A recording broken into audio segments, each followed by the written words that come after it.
agency. Next slide. For the Chaffe program, it is a federal program, so the eligibility criteria is set through federal statute and regulation.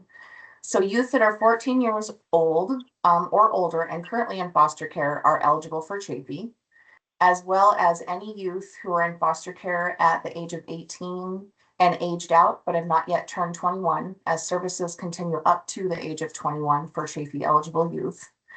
There's also a pool of youth that are eligible for Chaffe that on their 16th birthday or after their 16th birthday, they gain permanency through a court-ordered guardianship or adoption.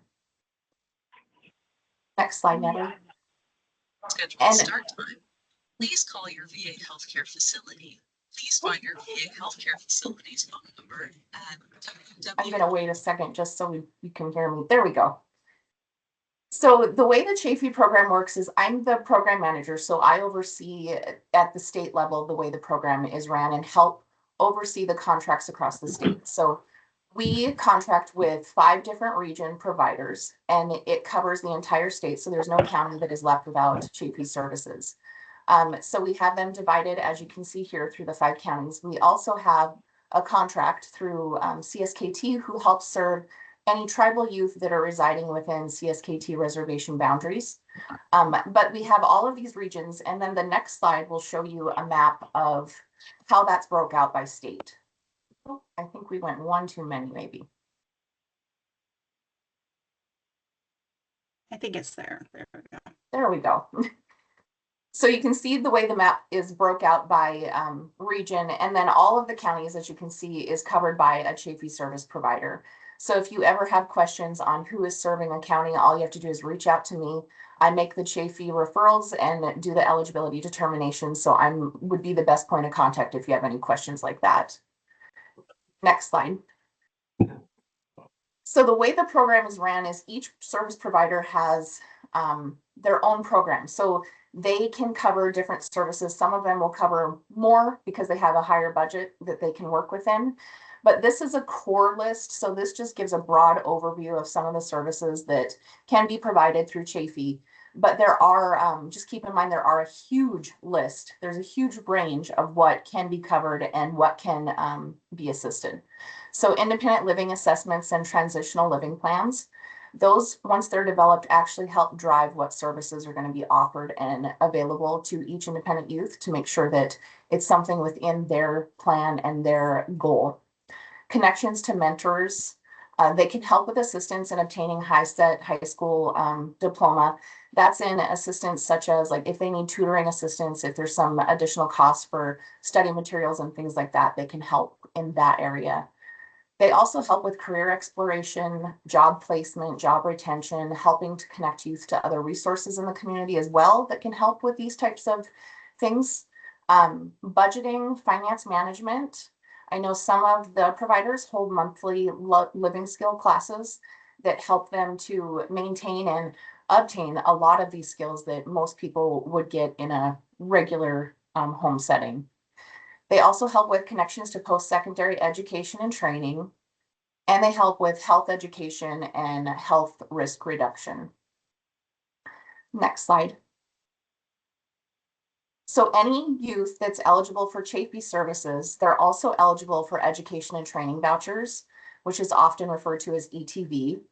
So any youth that is pursuing post-secondary education, they could receive up to $5,000 per year to help in that endeavor. It cannot be used for more than 5 years. They don't have to be consecutive, but they can receive up to the $5,000. We contract with Reach Higher Montana, who oversees that contract, and they are the ones that help each individual youth and get them through the FAFSA process and application, and also provide that funding to the youth. So the one thing that I did want to point out with Chaffe, like I said earlier, I make the eligibility determinations, but the way it works as far as referrals, because all of these youth, we know in our system if they're eligible or not, because they've been in care, we know when they've been adopted or obtained guardianship. So each month a list is put together that I provide to all of the Chaffe providers of all of the youth that we know that were in state care that are eligible for Chaffe services.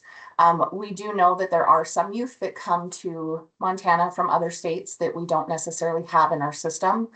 So some of those referrals are things that, you know, we could rely on providers and people outside of the agency to help in trying to connect those youth to services. But it is something that if you're eligible in one state, you are most likely eligible in the other state since it is a federal program. I think that's all I have, Natalie, unless there's questions or anything you want me to answer now. Thanks, Tanya. And we have Tavy has a question, but we are actually going to wait until the last like 10 to 15 minutes to gather all questions. So so if you have one, either put it in the chat or we will get to it when we get done. So thanks, Tanya. Thank you. Next we have Shannon Boswell and Eric Tillman from the CTE unit of OPI, and we just feel so thankful to have them today. So I will turn it over to Shannon and Eric. You may change your mind when Eric starts telling some jokes. So we're happy to be here with you all. My name is Shannon Boswell. I'm the Director for Career Technical and Adult Education at the Montana OPI, and that means that we work in a lot of different realms. We work with CTE programs in the K-12 system, predominantly middle school and high school programs. But we also work with our post-secondary partners for dual enrollment and connecting our pathways into post-secondary and apprenticeship programs, as well as our adult education side, where we're looking at things like the HiSET, GED testing, HiSET options for those students that have not dropped out but are credit deficient, and community adult education programs. So we have a lot of different pieces of the puzzle. But we're happy to share some of that with you. So one of the things we've been asked to share is our new pathways. I need to move that slide, or Justine, if you're moving it. Homelessness training. Somebody stole it from me. Are you going to drive? Go ahead. Go ahead. Yeah, I was going to say I can definitely move it forward. So we are really excited that Montana was one of 8 states that decided to be early adopters for new career clusters. So we've done a lot of work over the last 18 months to really rethink our career pathways here in Montana and tying those to better industry recognition, especially of names and items. So you can see here is kind of our career wheel that we look at, breaking it out into more pieces of like what those jobs are doing. So caring for communities, cultivating resources, building and moving, to give students kind of an idea of like what that pathway or that cluster looks like. The other really neat part about this is, and I know it's kind of cut off, but you can see in that top kind of right-hand quadrant there are the cross-cutting clusters. And so those are a lot of what would have been our business education courses. But we really thought about this on a national level and a state level of that touches every industry, right? Every industry needs accountants. Every industry needs folks that are able to do cybersecurity and digital platform and coding and leadership and project management. So that's why those are seen as our cross-cutting clusters, because a student may take a portion of those, but it really also has an impact in those other industry areas. So with that, and we're not going to get into a ton of detail, but when you look at the resource links, you can go to our website and kind of see what that breakdown is. We will have those new pathway documents available at the beginning of the new year. But we will be moving from 17 Montana career pathways that were pretty broad, things like agriculture that covered a lot of different areas of ag, into very more specific content. So we'll be moving into 32 pathways. And using that ag kind of as that example, you can see we will be moving from just a broad agriculture area to really streamlining those pathways into ag business, animal systems, food science, plant systems, thinking about the more specific areas of that industry.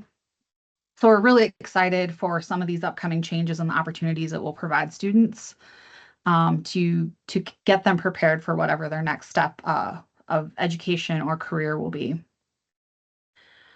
With that, when we think about CTE, we think about it in kind of 3 components, right? We think of the course work, the curriculum part of it, the hands-on learning, And then we think about the work-based learning component, right?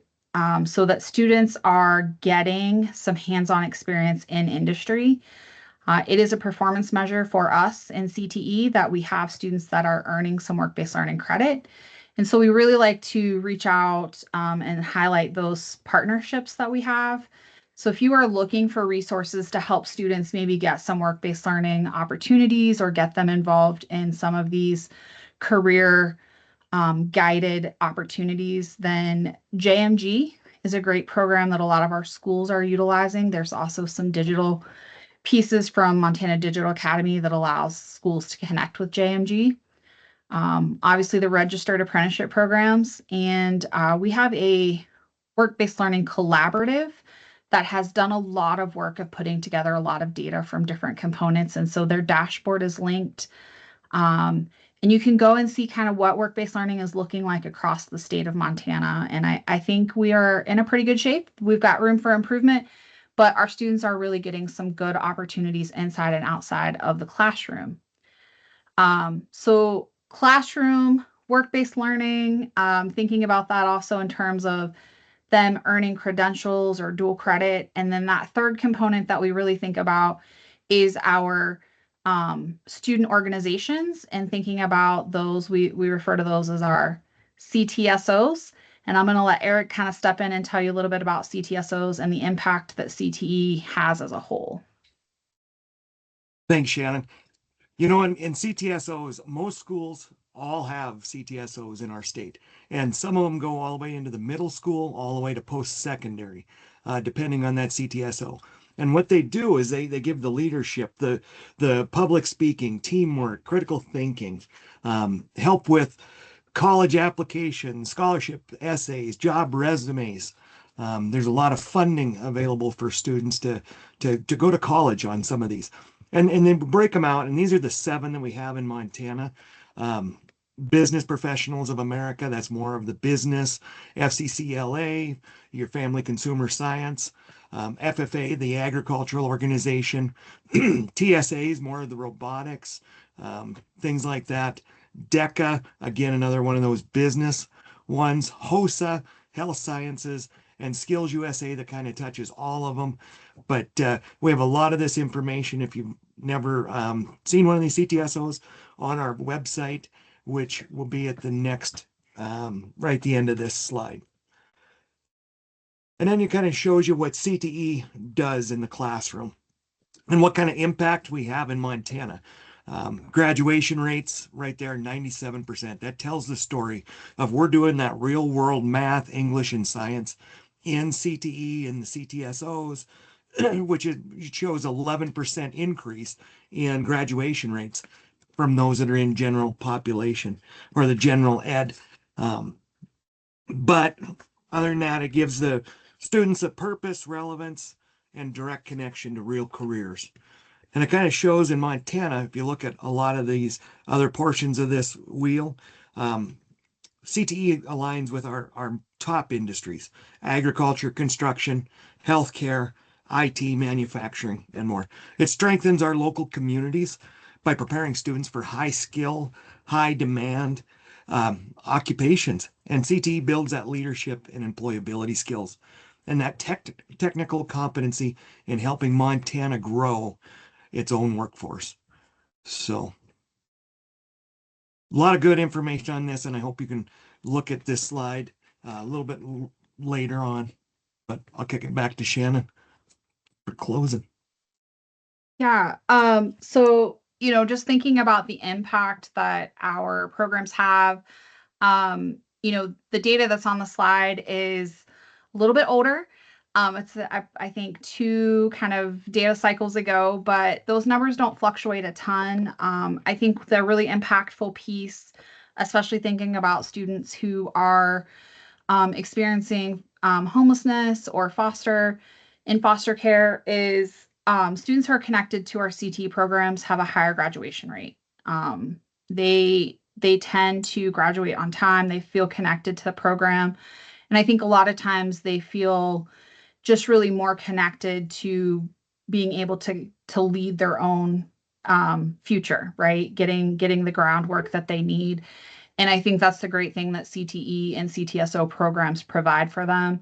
One of the things that we do is make sure that our CTE teachers are very aware of opportunities through programs like McKinney-Vento to help support those students. And so that if they aren't sure if a student is in that kind of crisis mode or whatever, they can reach out to those contacts and make sure that if a student needs something to participate in these courses and these programs, that they have the support they need to be able to do so, because they're going to be way more successful if they're involved rather than if they are not. So we're happy to answer any questions when we get to the end, or you can reach out to us anytime.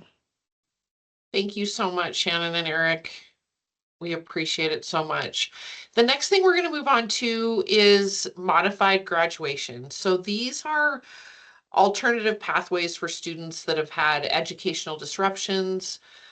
We all work with these students. We all work with these kiddos in this line of work that are credit deficient, that have had these disruptions.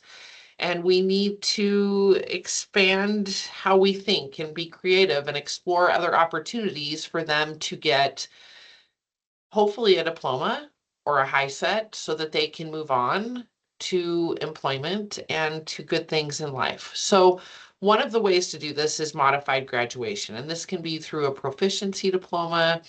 This can be through SB 18, which allows them to graduate with the minimum requirements that the state has put forth. That might not be what the higher LEA has set. So I have linked SB 18 and House Bill 556 here. So you can click on those and read more about them and see if they would fit for some of the students or kids that you're working with.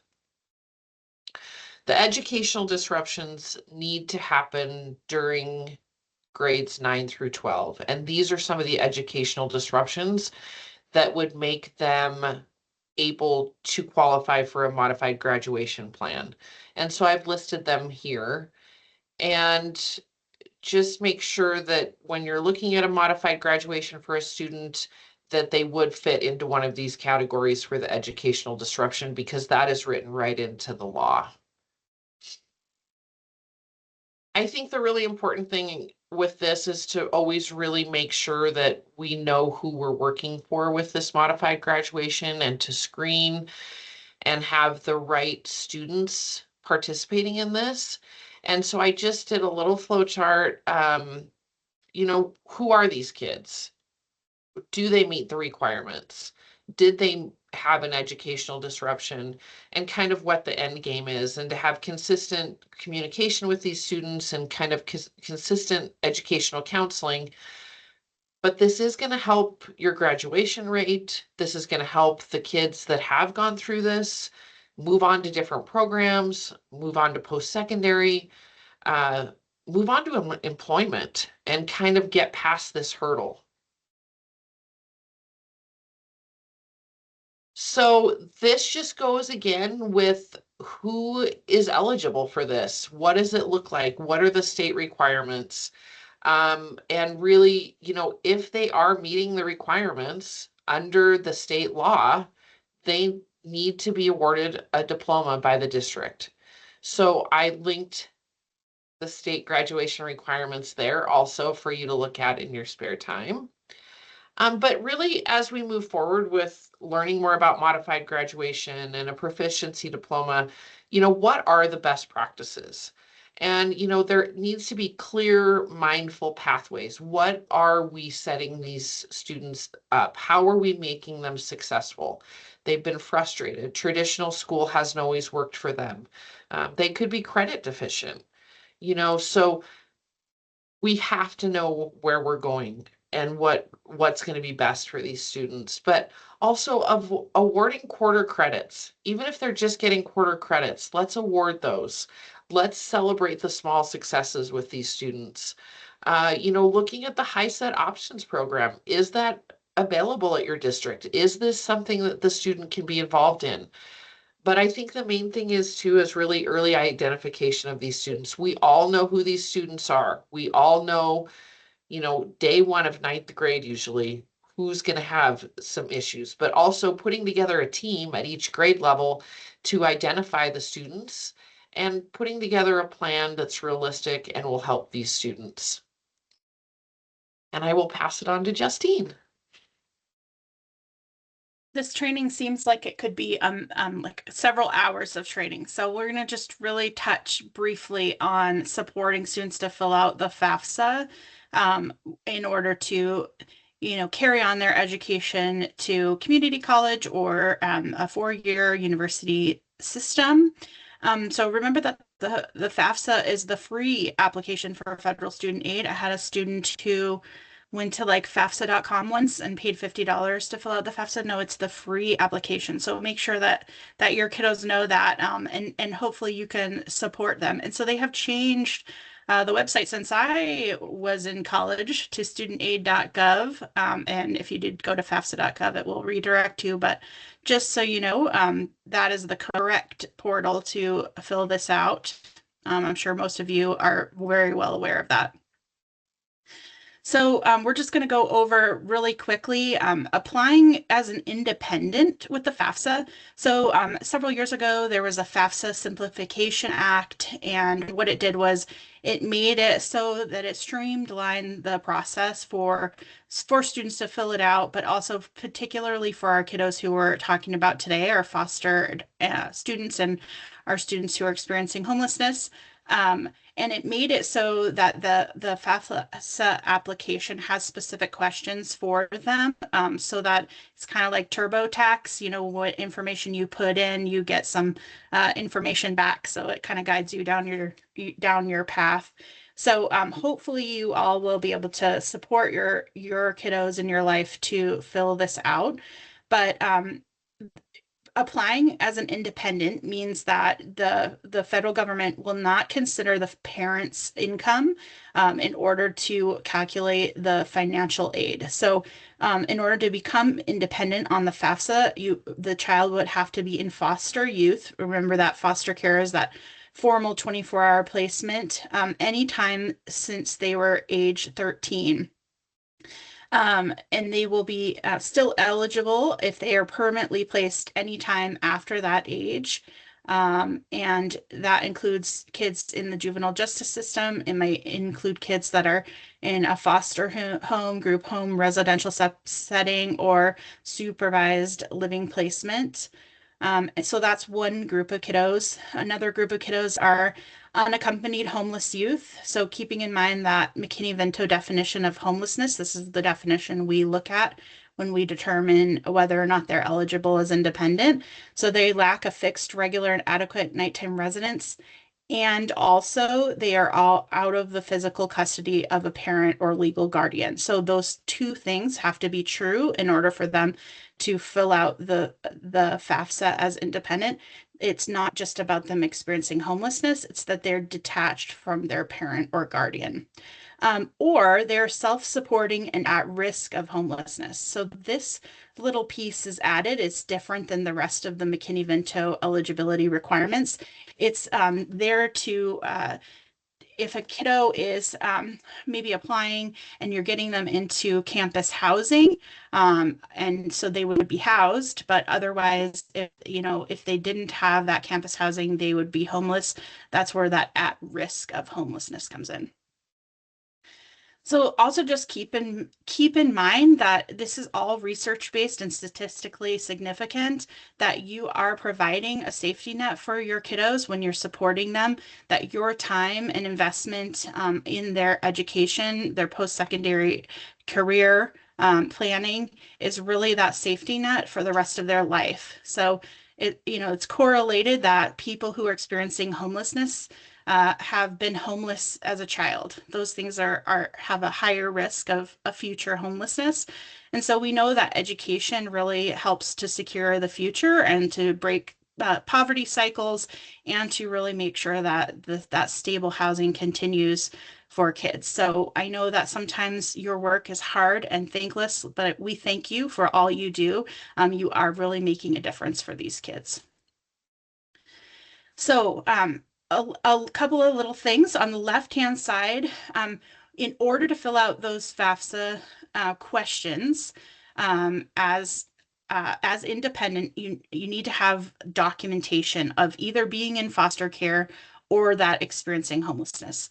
So on the left there, that would be the kinds of documentation that would be relevant to show that a student has been in foster care. So it would be like a court order, any official letter explaining their foster care status, something from CASA, something from an attorney, and that can be either written or that can be an interview given to the financial aid department at the school.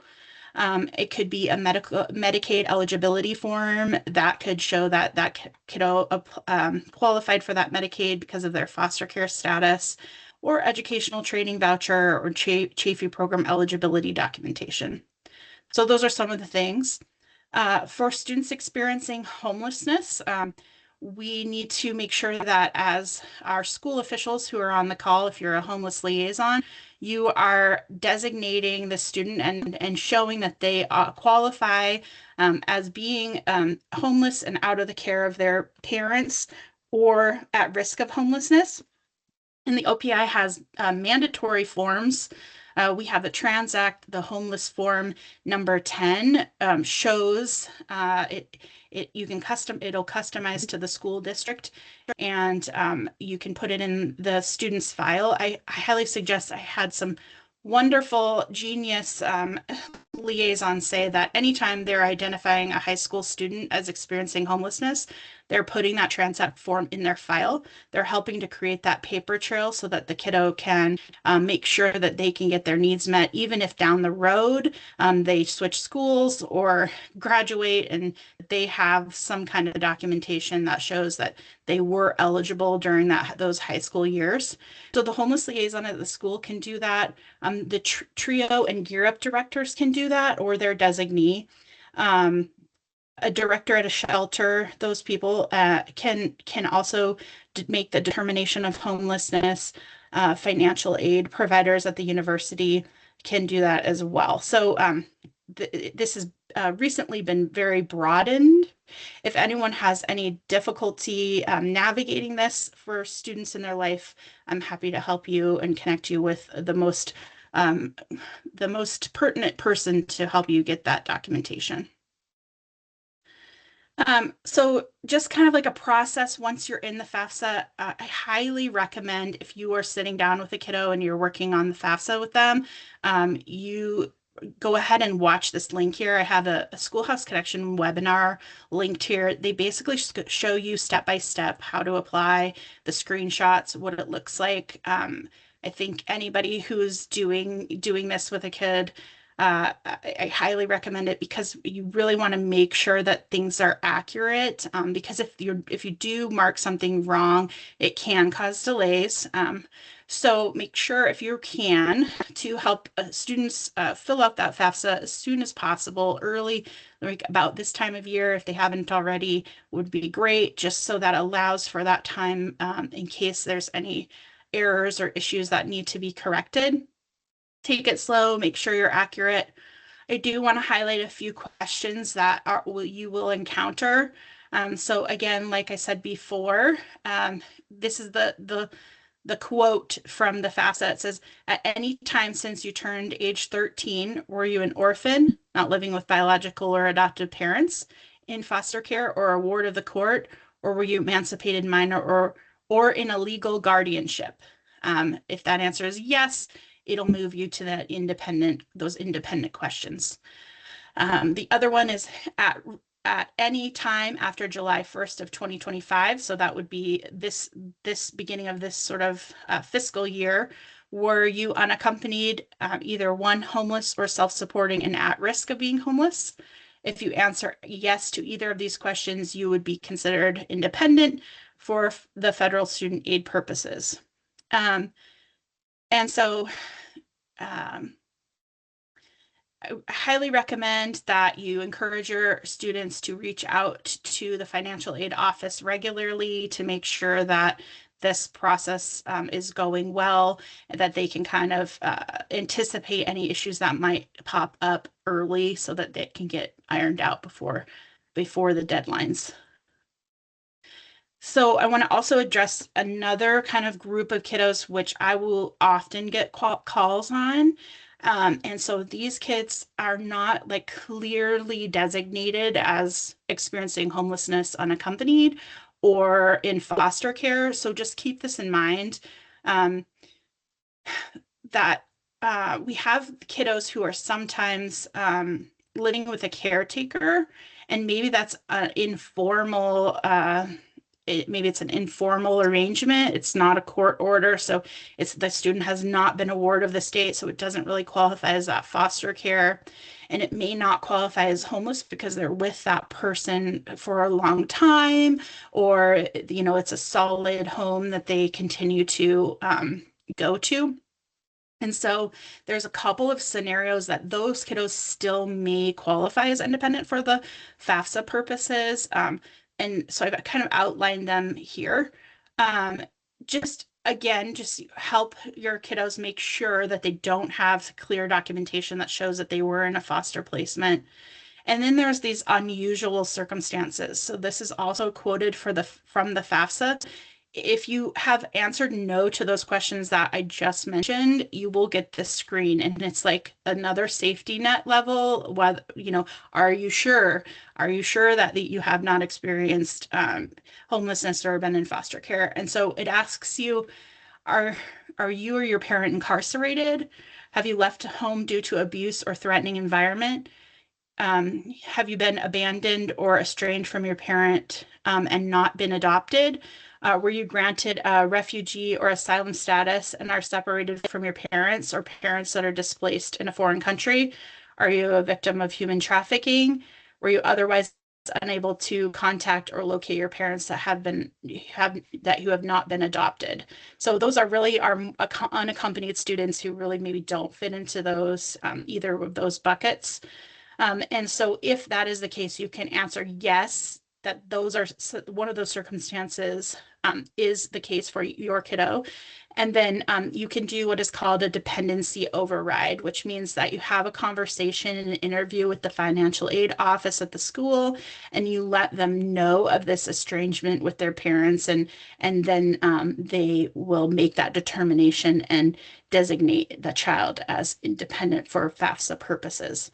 So just make sure that if you're in those gray areas with kids, that you try to leave as much time and create as much communication, and you know, the squeaky wheel gets the grease kind of scenario in those situations where you're really, really following up with that financial aid officer. Just wanted to also let you know that the child may have follow-up. There may be flags after that initial application that says, hey, we need some proof of identity. We want some photo ID. And so here's some resources. We have the Vital Documents Hotline, this legal help in order to help students figure out how to get those documents. You can also work with your county if they are born in the state of Montana to get the birth certificates, and you can work with them to get those vital records. And you should probably be working on that, you know, right in the beginning of when you fill out that FAFSA, so they have that in case they have to show proof of their identity. Let's see, one more thing I wanted to make sure I mentioned was that if you need to work with students to get those fees covered, our districts, every school district in the country that accepts federal funds sets aside money for students experiencing homelessness in order to help with vital documents, in order to help with application fees or ACT, SAT testing fees, that kind of thing.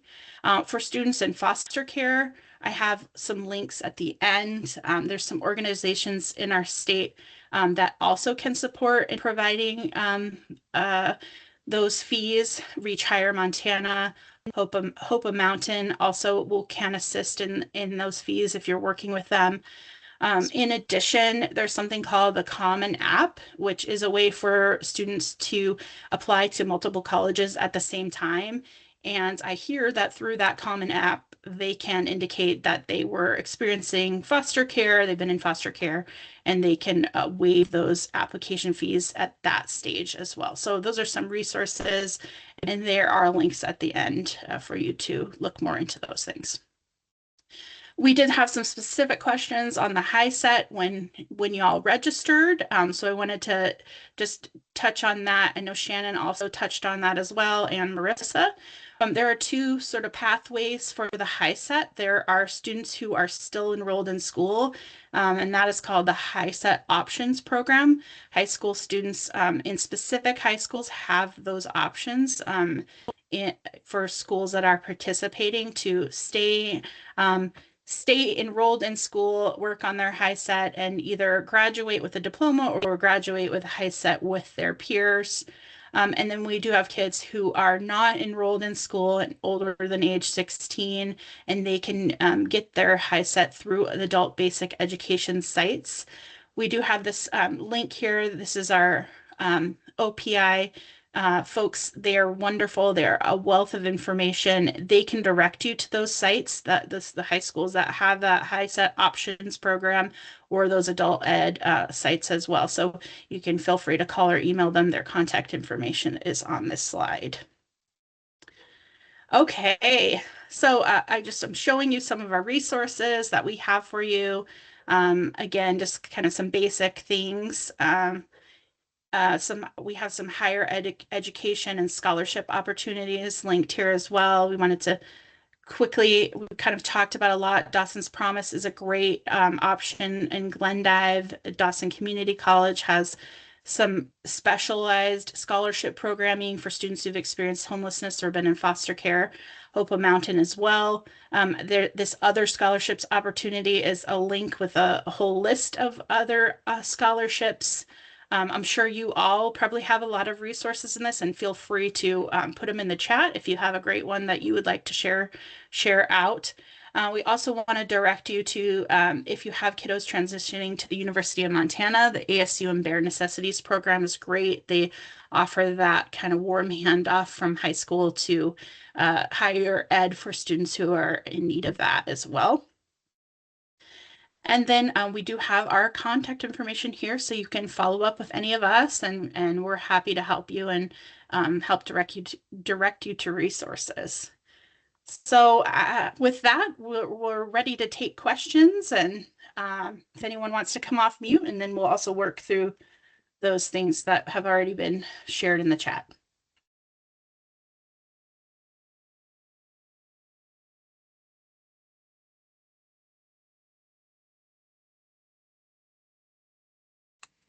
Tavy, did you get your question answered about that family waiting to commit to guardianship? Yeah, in the chat I did. Thank you. Okay, thanks. Hey, I had a quick question about a kiddo who's 17. He's in special ed. He may need to continue with school through next year. And he's eligible to go till he's 19 if he's got a IEP. Is that correct? I believe it's 2021. Actually, that leads us next month. We're having all a conversation about special education. So you can definitely get your answers met there. But John Gorton is our OPI contact, and I can put his information in the chat. Okay. He can help you navigate that. All right. Thank you. Yeah.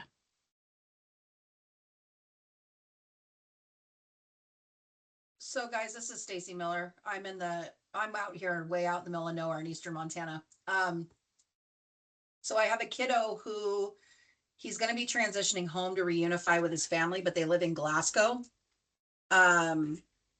I'm wondering, he would not do well in the high school in Glasgow. So I'm wondering if, what are his options in that area for doing the HiSET? He does not have enough credits to graduate. He will be 17 in January. So he's nowhere close. And so the HiSET's probably his best bet, but I know he's not anywhere close to any prep program like they offer at Flathead or, so I'm wondering what our options are as far as him being able to do the HiSET and how that might look in that kind of an area. Do you know how credit deficient he is? I believe he only has 3 credits. Okay. I can get some information. Can you drop your email in the chat again and I will connect you with Katie? Yep. She could let you know what's available in those areas, whether it's high set options schools, because I know there are a couple schools over in Eastern Montana that do utilize options. But then also either an adult ed prep program or we have some community prep programs that we're in the process of locating. And so they've have some access to some contacts of maybe some supports that could help him get through that high set. Okay, awesome. Yeah.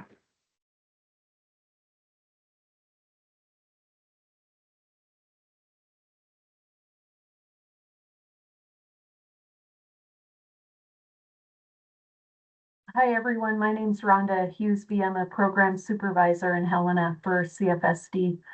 I just wanted to piggyback on the question that was, or something that was said a minute ago about, how long kids can stay in school.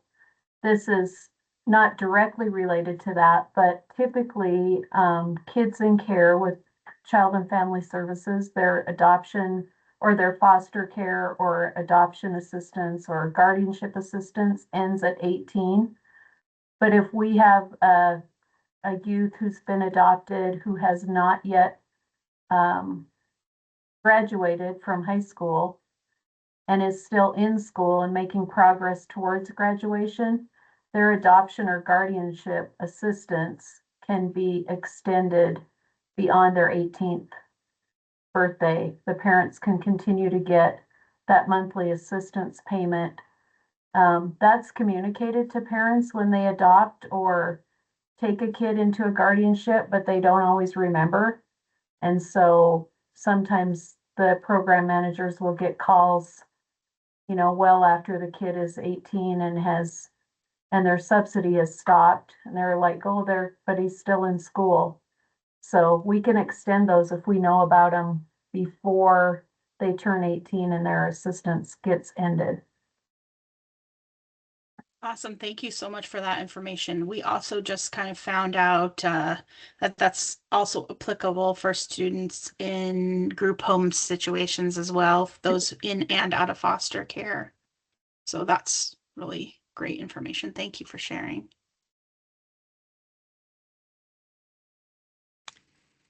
Looks like Susan has a question in the chat too. You can talk more about what is available to students whose parents are incarcerated.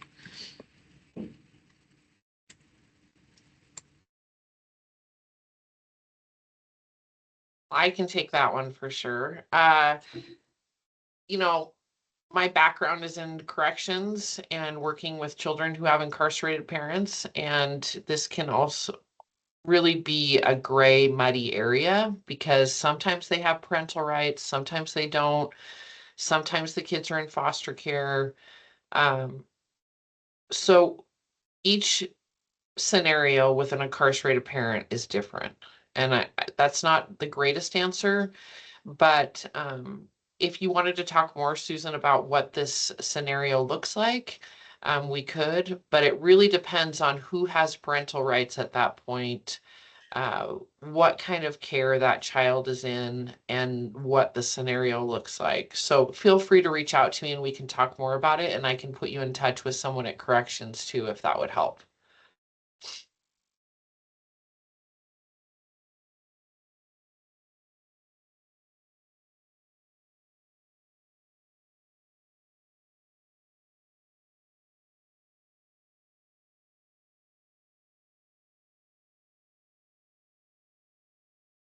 Hi, I'm just trying to look through to see if we caught everyone. If your question didn't get answered, please feel free to come off mute and let us hear it.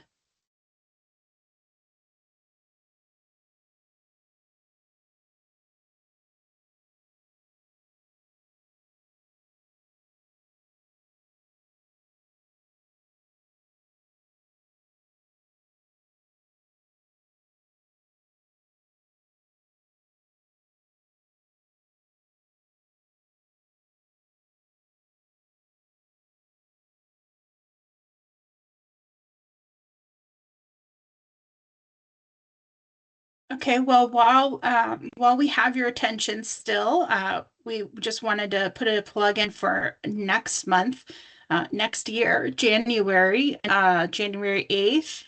We'll be meeting from 12 to 1. This is going to be a Thursday starting in January. And we're going to be having John Gorton from OPI talking about special education support for students in foster care and experiencing homelessness. And we would love to have anyone who works with students who have IEPs join us. And please feel free, if there's someone who's not on this meeting now who you think might feel like this information is pertinent to them, please invite them to join as well.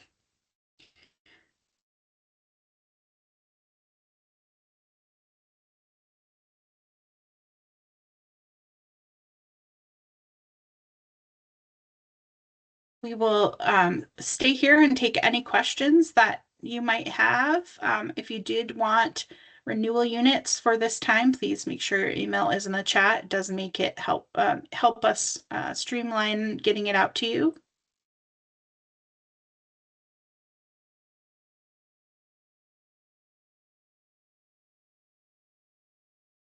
Thank you all for joining us.